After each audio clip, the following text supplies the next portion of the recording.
Spring training games begin this weekend for the Atlanta Braves. What is the number one thing that you'll be watching? That's one of the many questions I'll answer on today's mailbag episode of Locked On Braves.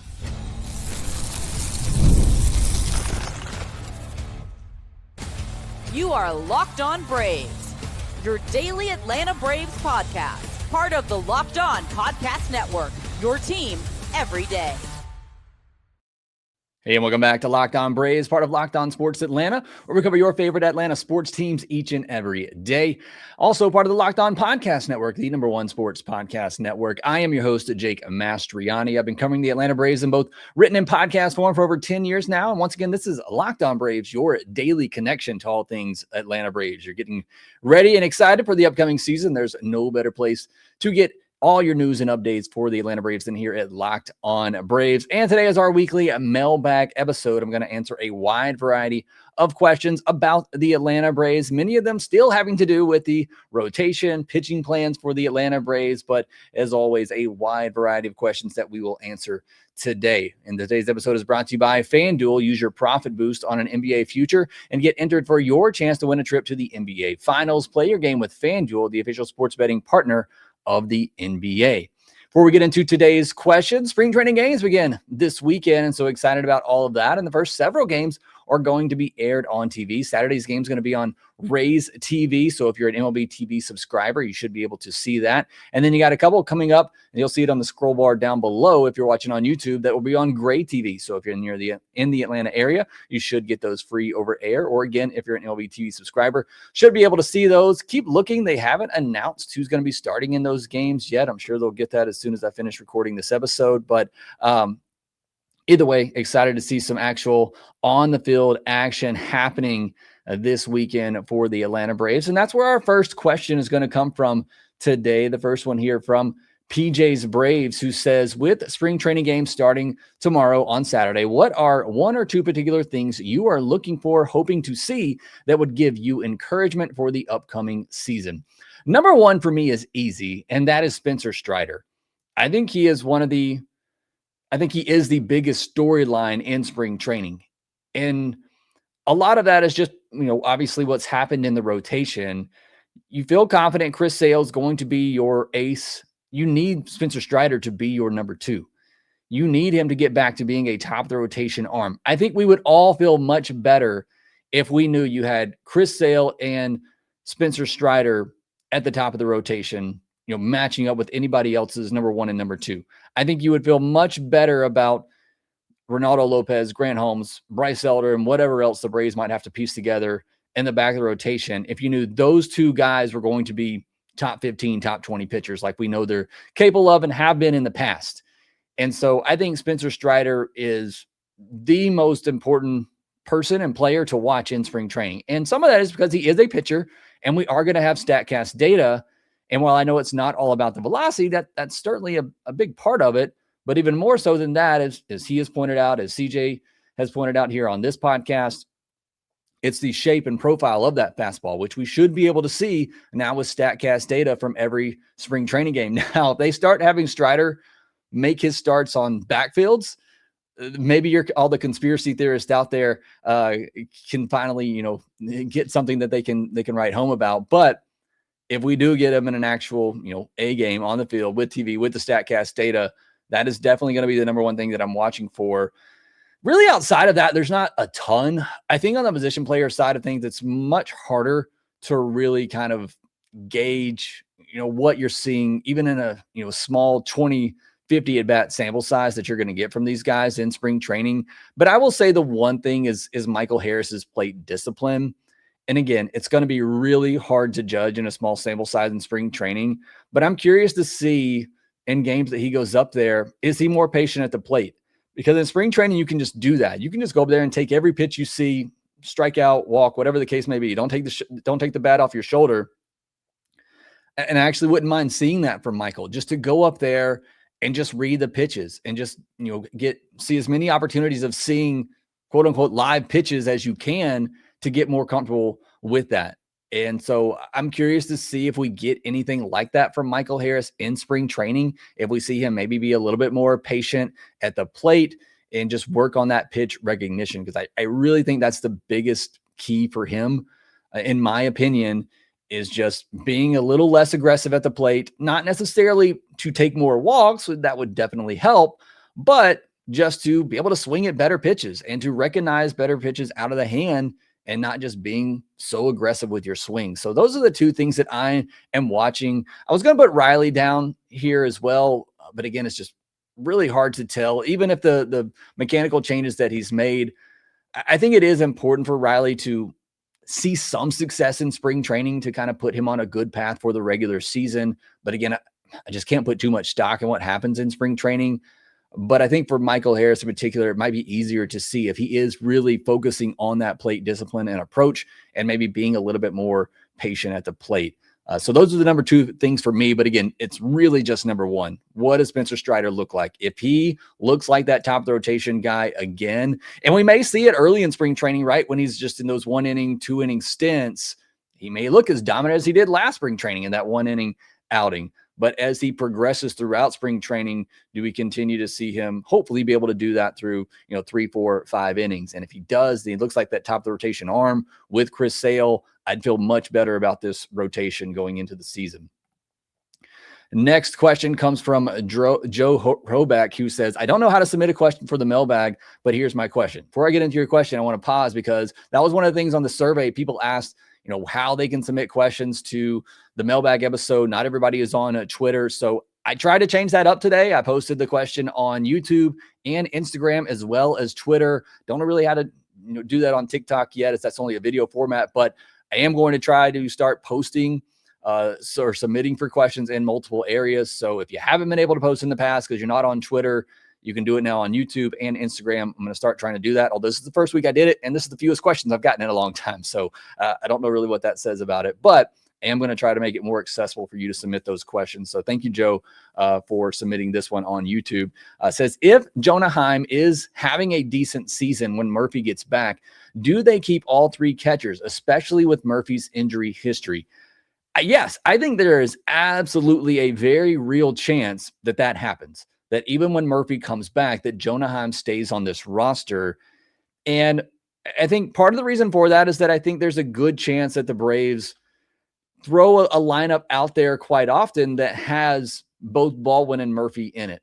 Assuming Murphy comes back, he's healthy and he's producing, I think that there is certainly a situation or many situations where you see both catchers in the lineup. And so then it becomes, a good thing to have a catcher on the bench. And to your point, if Heim is having a decent season, then I think he just becomes a valuable player off the bench.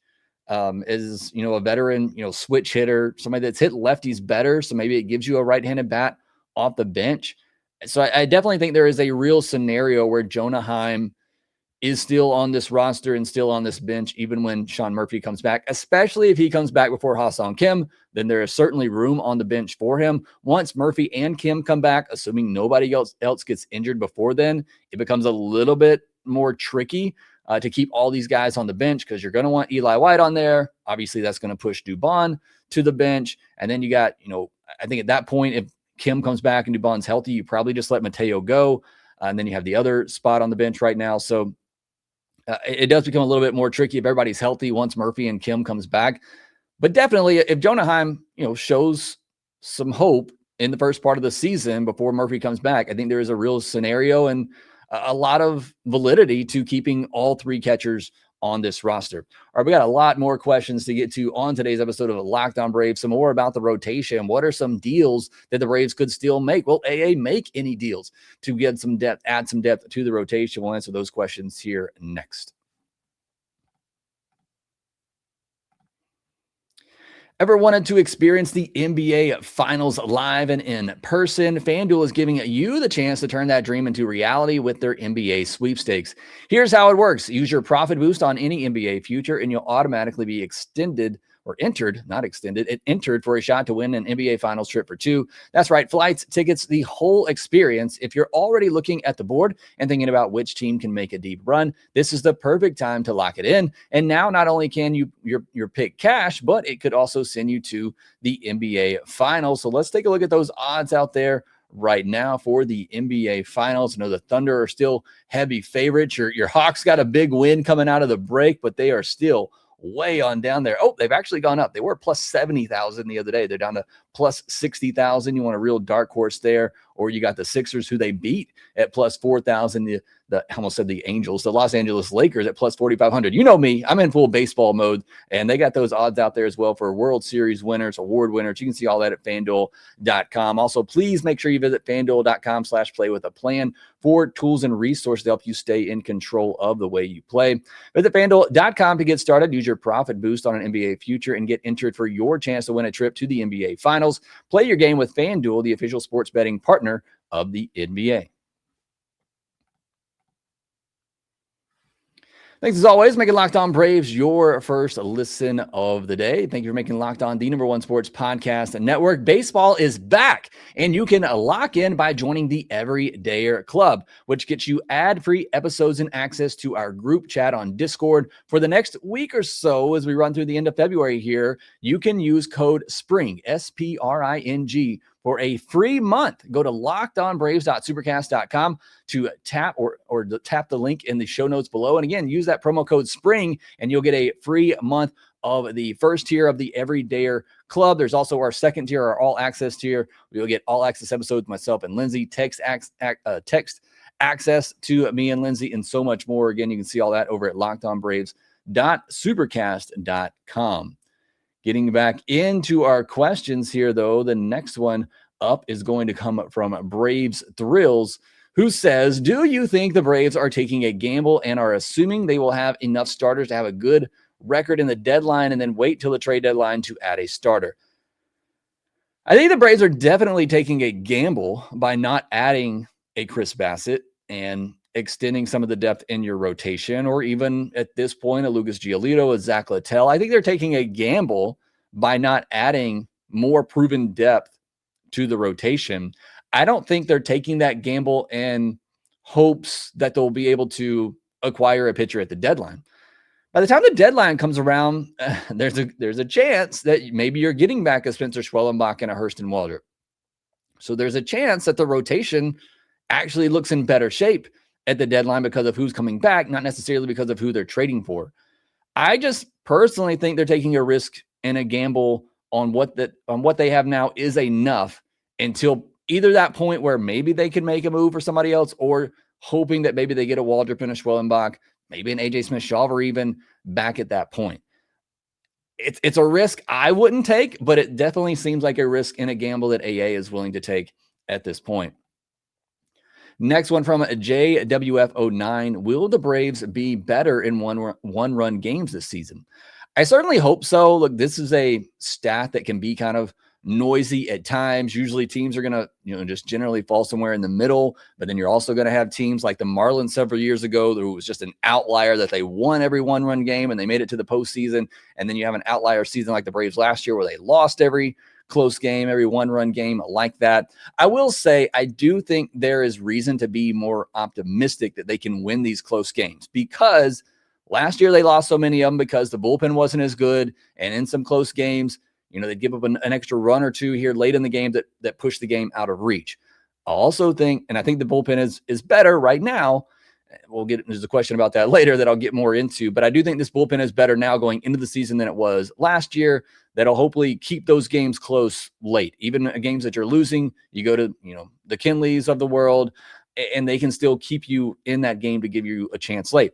The other reason to be hopeful that they can be better in these game situations is that, as we talked about on yesterday's bonus episode that I did on Anton Richardson, if you are doing those small things to help give you those add-on runs when you're winning a game, maybe you're up 1 or 2, and maybe you're able to steal a base and score an extra run later to get that add-on run to give you a little bit more cushion. I think those are two things the Braves didn't do well last year that cost them in those close games, and I think there's reason to be optimistic that they'll be better in those situations this year with a better bullpen and with a better run game to be able to get those tack-on runs. So I think there is reason to be hopeful and optimistic that they'll be better in those close games this year. But again, sometimes those close games are just a little noisy. There's no rhyme or reason to it.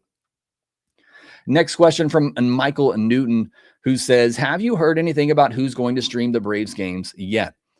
We have not heard anything. And at this point, because they're streaming 15 games on Gray TV and spring training, which is generally the max. I think that's even a good bit more than what they normally would stream in spring training. I think that said, okay, that's going to be our spring training provider. We're just going to put the games on Gray TV while we continue to put together our Braves TV network, whatever that is going to look like. So I think at this point, we're probably not going to get any information on the Braves TV until maybe mid-March, as they continue to try to piece all of that together and put a good plan together for that. Hope I'm wrong. Hopefully we get something sooner than that. I think what I will tell you and what the Braves will probably tell you too is don't stress over it too much. You will get to watch your Braves games.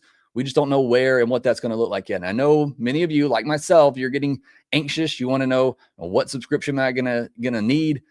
We'll just have to be a little bit patient, and that's fine. If the Braves need to flesh this out to make sure that it's as good as possible and ready to go whenever they are ready to deliver it, that is perfectly fine with me. But when they announced the 15 games on Gray TV, I think that was just their simple way of saying we're gonna get through spring training with that while we continue to put this Braves TV thing together. So that's just kind of my assumption. But the fact we haven't heard anything else at this point, they did tell us that we would get something in the next couple of weeks. And again, that may just have been the Gray TV announcement that they put out. But it seems kind of obvious to me at this point that they're still just trying to piece things together, make it as perfect as they can for ready for the regular season. That's fine by me. Again, we'll get Braves games in some form. KO Slice says, should the Braves make a decision on Acuña's future with the team before the 27 lockout? Do you think a potential lockout could impact Acuña's relationship with the Braves in any way? I don't think the lockout has anything to do with Acuña's relationship with the Braves, whatever you think that relationship is, good or bad. I don't think the lockout would change that in any way. The lockout could most certainly affect what type of contract the Braves can offer him. If there is going to be some sort of cap, or even if there's going to be some way of elevated penalties for going over the tax threshold, which I think is probably the most likely scenario. I don't think we're going to get a cap in baseball. Not this time around. It may happen eventually. I don't think it's going to happen this time around, but I do think there are just going to be harsher penalties for teams that go over the luxury tax. And if that's the case, then it does really affect what type of contract the Braves can give him.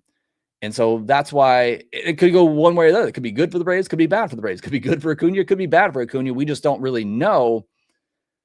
But, let's just say that there are harsher penalties and the Braves say it's no longer worth it for us to go over that luxury tax. Well, okay, then you can't afford to give one guy $40 million a year, because that's going to very much limit what you can do elsewhere, especially with all the other contracts that the Braves have locked up long-term, and the Riley and the Murphy and the Olsons and Harris's and Striders. That's really going to hurt what you can do with Ronald if all of a sudden there is this much harsher penalty for going over the tax. So what happens in the next CBA is going to change a lot of things in the way that teams, maybe even the Dodgers and Mets of the world, and the way that they hand out these high AAV types of deals. Not to get too deep in the weeds here, but I also would have to think if they are going to implement something like this, that you have to give it a 2 or 3 year cushion because of the contracts that you've already handed out. But again, we'll have to see how all of that plays out in the upcoming CBA. PJ's Braves in general, what are your thoughts on contracts that are long-term, 8+ years, and that take players into their late 30s or 40s? I wanted to pull up this article from Sarah Langs over on MLB.com, and just this was before this offseason. I don't know if there were any big contracts this offseason of 10 years or more, but these are the contracts of 10 years or more. You're looking at Juan Soto, 15 years, $765 million. Vlad Jr. got 14 years, $500 million. Tatis, 14 years, $340 million. Julio Rodriguez, 13 years, $210 million. And Bryce Harper, 13 years, $330 million. I don't think any of those teams are currently regretting any of those contracts. Now, we're early in those deals. Obviously, just 1 year into the Juan Soto deal. There may be some Mets fans that are frustrated with the production that they got for Juan Soto for as much as they're paying him. But, I mean, he's still obviously a really good player. Vlad Jr. is coming off a great year. Tatis has gone down since the suspension, but he's still been a really good player, a Gold Glove right fielder. J-Rod has his up and downs, but he's still a really good player for the Mariners. Bryce Harper has been great for the Phillies, even though his GM apparently didn't think he was all that great last year. Phillies offseason is a wild one.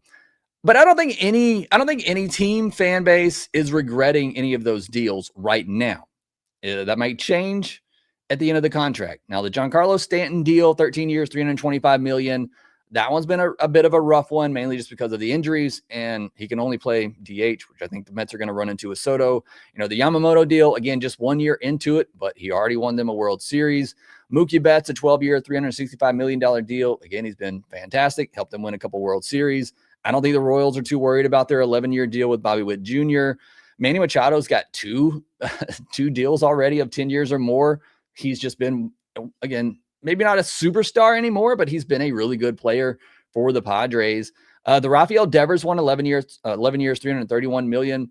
Red Sox might have regretted that one a little bit, which is why they traded him. I still think Devers has been, pretty much worth that and been a good player. Bogarts one from the Padres never really made sense. 11 years, $280 million, but that was a deal more so they gave it length in order to cut down on the AAV. And even Bogarts, he's been a fine player. It's not like he's been a complete loss of a player. Trey Turner with his 11-year deal with the Phillies has been great so far. Now the Wander Franco one with the Rays, that is certainly one that they regret, although they're obviously not going to have to pay any of that. And if you're on YouTube here, you can see, or if you go check out this article from Sarah Langs on MLB.com, you can see some of the others out here. Will Smith, Shohei Ohtani, Francisco Lindor, Corey Seager, Mike Trout, Robinson Cano one, obviously I don't think was a great one, but Albert Pujols wasn't a great one either.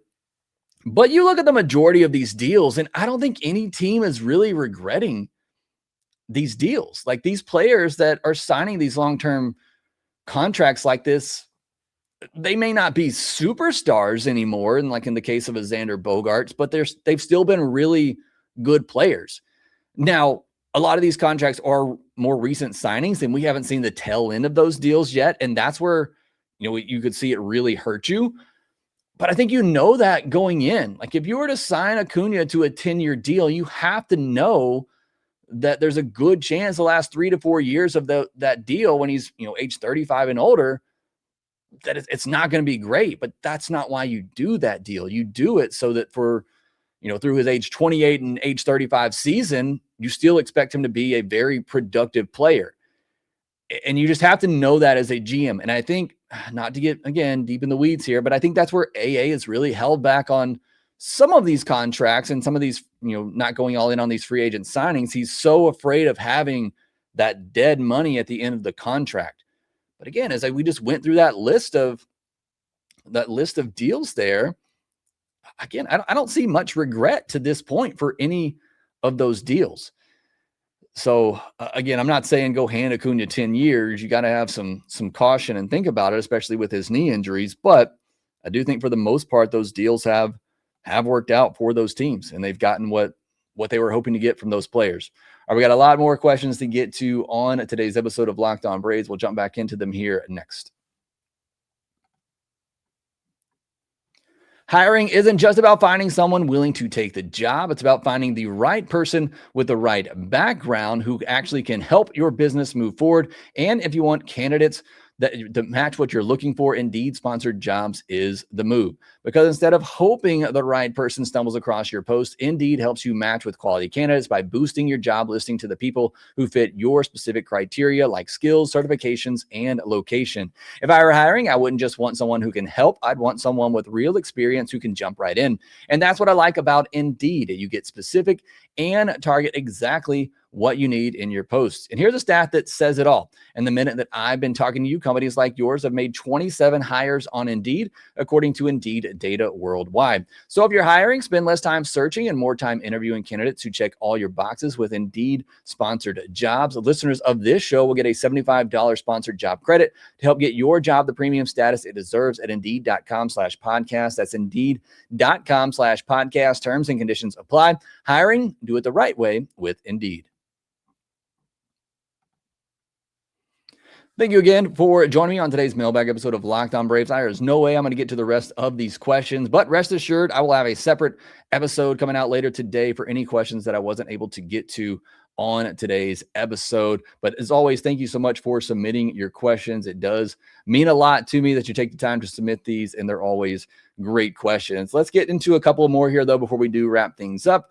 Next one coming from Calvin McDonald, who says, right now the rotation is Sale, Strider with diminished fastball, Lopez coming off a bad shoulder, Holmes with UCL that could go at any minute, and Elder. Do you think Richie and or Synard or someone else heads north with the big club, especially without a move from AA?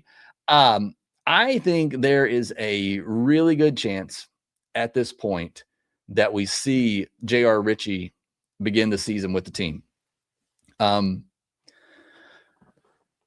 Reason being, one, there's already a lot of talk about him. I think he pretty much proved everything he needed to prove last year at AAA, that he's ready for an opportunity.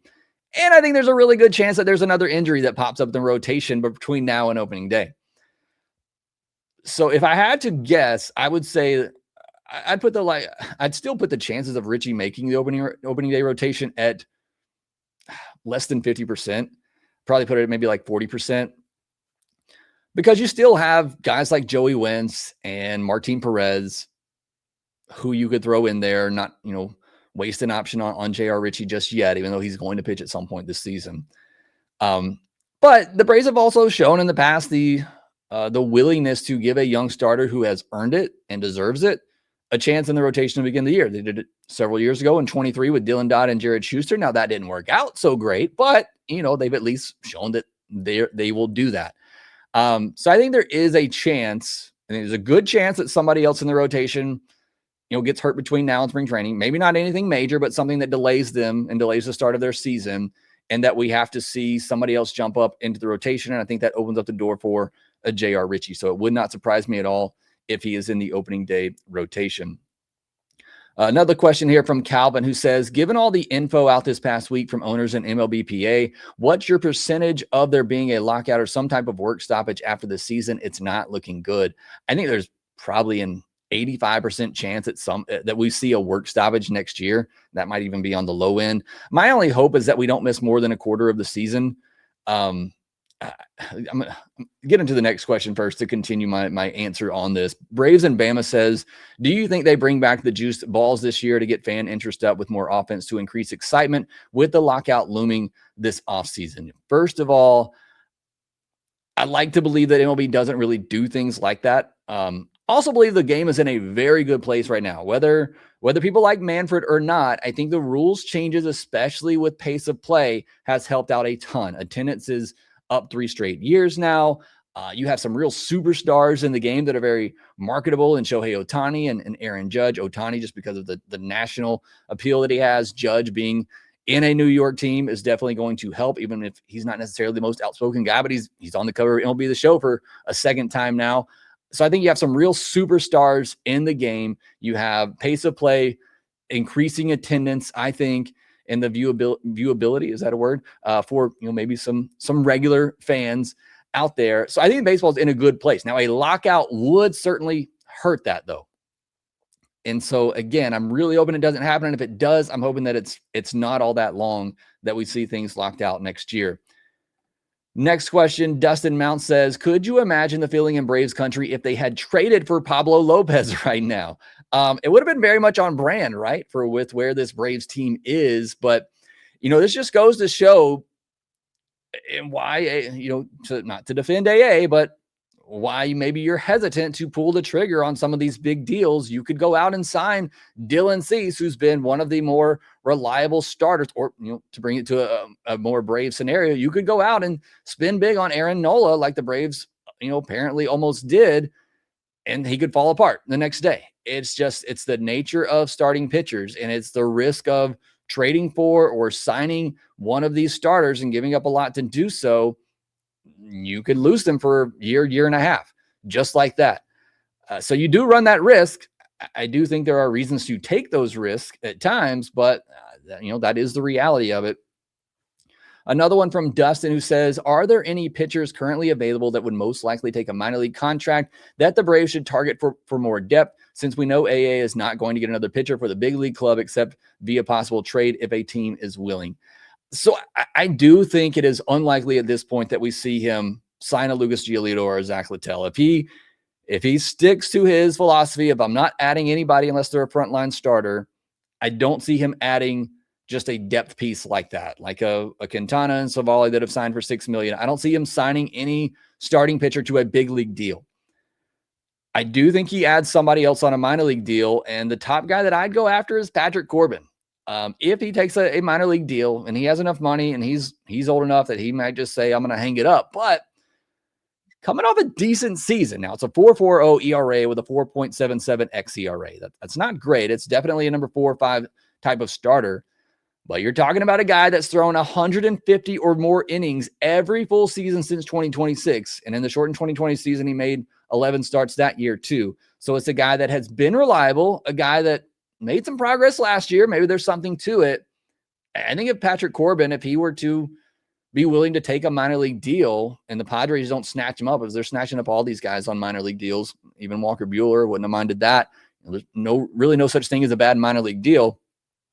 But Patrick Corbin is the one that I'd be going after. There's a Wade Miley, maybe a John Gray. I don't know if you can get either of those guys on a minor league deal, but Patrick Corbin is the one that sticks out to me. If you could get him on a minor league deal, veteran, coming back off a decent season compared to what he had been in the past, and somebody that has certainly been reliable and, can give you some innings, somebody that you'd be fine if they just needed to eat one and give you 5 or 6 innings, even if they're giving up 6 or 7 runs, that you could do that with. Again, the options aren't great. That's why these are guys who are looking for minor league deals, but that is one that I would certainly go after if I were Alex Anthopoulos. All right, I'm going to try to get through a couple more here real quick. We might go over just a bit. The next one from Arit, who says, do you expect the Braves to make a move for a starter? Because I don't trust Elder. As I just kind of said a second ago, I don't think A is going to make another MLB move for a pitcher at this point. So I think it will be a minor league type of deal. Amper Sandwich says, can we call Strider Quad God now? I still like Quadzilla myself, so I'm still going to call him Quadzilla. And then last one I'll do here, this one from Zach Blackerby Burner, who says, Jake, what minor league team in the Brave system do you think has the best chance to win their respective league? Also, what are your thoughts about the Auburn midweek game against Cincinnati, and what are you expecting from Auburn this weekend in Arlington, War Eagle, and Chop On?